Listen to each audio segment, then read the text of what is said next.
लापरवाही, अनदेखी और टाल मटोल, इसकी वजह से 3 परिवार उजड़ गए। दिल्ली का एक आईएएस कोचिंग सेंटर मौत का सौदागर बन गया। 3 बच्चे जिन्होंने अधिकारी बनने का सपना देखा था, उनके उस सपने को एक सैलाब या यूं कहें कि अनदेखी और लापरवाही ने तोड़ दिया।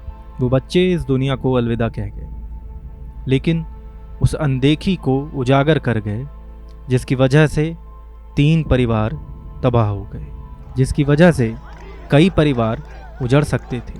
पढ़ाई के बीच राव आईएएस कोचिंग सेंटर में पानी के सैलाब ने तांडव किया। अब राजनीति भी इस मुद्दे पर सुलग रही है।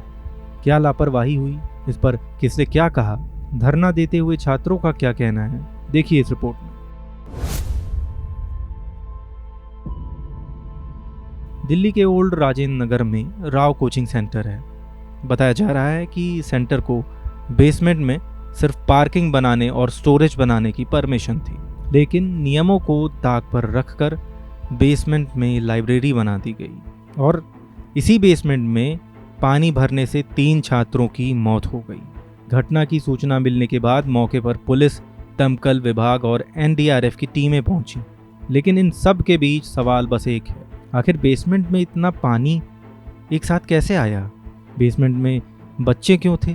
तो इसका जवाब दिया एक छात्र ने, जिसने इस हादसे में अपने दोस्त को हमेशा के लिए खो दिया।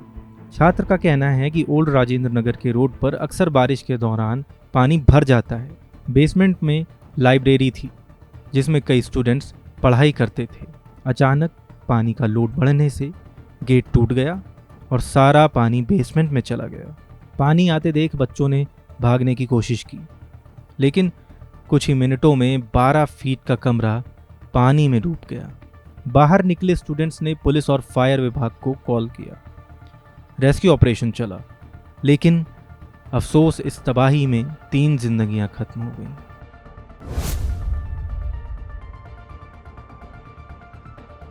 एक और रेस्क्यू के दौरान दिल्ली पुलिस ने एक्स पर पोस्ट करके बताया कि 3 शव बरामद किए गए हैं।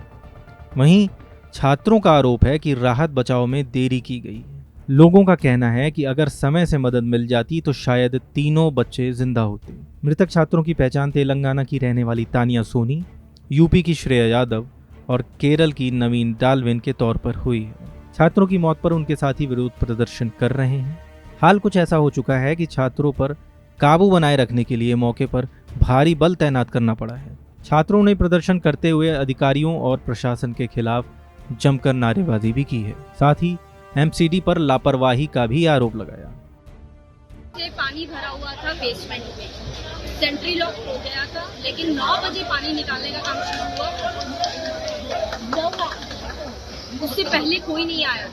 जाते तो बच्चों को बचा सकते थे। मतलब 4 घंटे बाद काम शुरू होगा। तो ये अक्सर यहाँ पर हम लोग यहाँ 60 ईयर्स से रहते हैं। समझ लो यहाँ पे पानी 30 साल से तो मैं देख ही रही हूँ, कभी भी पानी निकाला ही नहीं गया। भर जाता तो भर ही जाता है।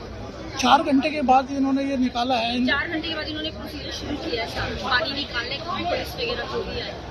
उससे पहले किसी को पता नहीं था कि ये सब कुछ हो रहा है, या पता भी था, पुलिस वगैरह आ गई थी यहाँ, लेकिन काम शुरू ही किया था। काम 9 बजे शुरू।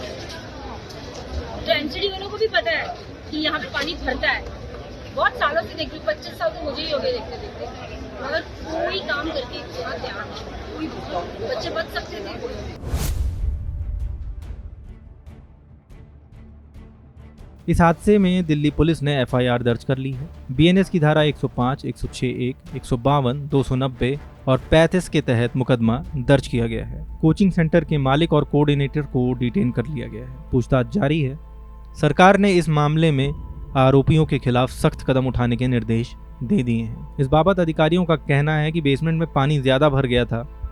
छात्रों को बाहर निकालने के लिए रस्सियों का सहारा लिया भी गया, लेकिन पानी गंदा था और बहाव तेज, जिसकी वजह से रेस्क्यू में काफी दिक्कतें आई।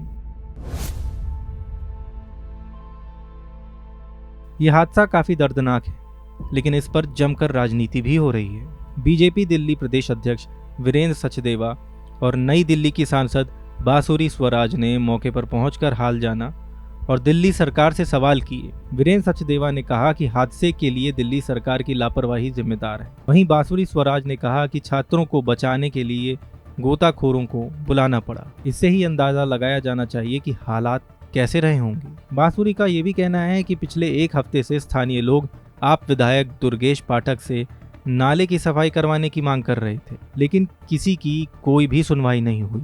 दिल्ली प्रदेश अध्यक्ष ने तो मामले में जल बोर्ड मंत्री आतिशी और स्थानीय विधायक दुर्गेश पाठक से इस्तीफा तक मांग लिया है। दूसरी ओर आप विधायक दुर्गेश पाठक ने बीजेपी के आरोपों पर पलटवार किया है। उनका कहना है कि इस मामले पर राजनीति नहीं होनी चाहिए, लेकिन अगर सवाल आया है तो 15 साल से एमसीडी में भाजपा थी। दिल्ली का ड्रेनेज सिस्टम पहले से खराब है, इसने क्या किया। साथ ही दुर्गेश पाठक ने कहा कि जो कोई भी जिम्मेदार है उसके खिलाफ सख्त कार्रवाई होनी चाहिए। आम आदमी पार्टी की राज्यसभा सांसद स्वाति मालीवाल ने घटनास्थल का दौरा किया। उन्होंने कहा कि ये कोई हादसा नहीं बल्कि सीधे सीधे मर्डर है। जिन बच्चों की मौत हुई है उनके परिवार को 1 करोड़ का मुआवजा मिलना चाहिए और जिसकी भी गलती है उसके खिलाफ सख्त कार्रवाई होनी चाहिए। उन्होंने कहा कि 12 दिन पहले काउंसलर को कहा गया था कि ये ड्रेनेज को ठीक कीजिए, लेकिन उन्होंने कोई एक्शन नहीं लिया। बहरहाल इस हादसे ने एक बार फिर दिल्ली के हाल की पोल खोल दी है। हर ओर बस एक ही मांग है कि जल्द से जल्द इस मामले पर एक्शन लिया जाए और पीड़ित परिवार की मदद की जाए।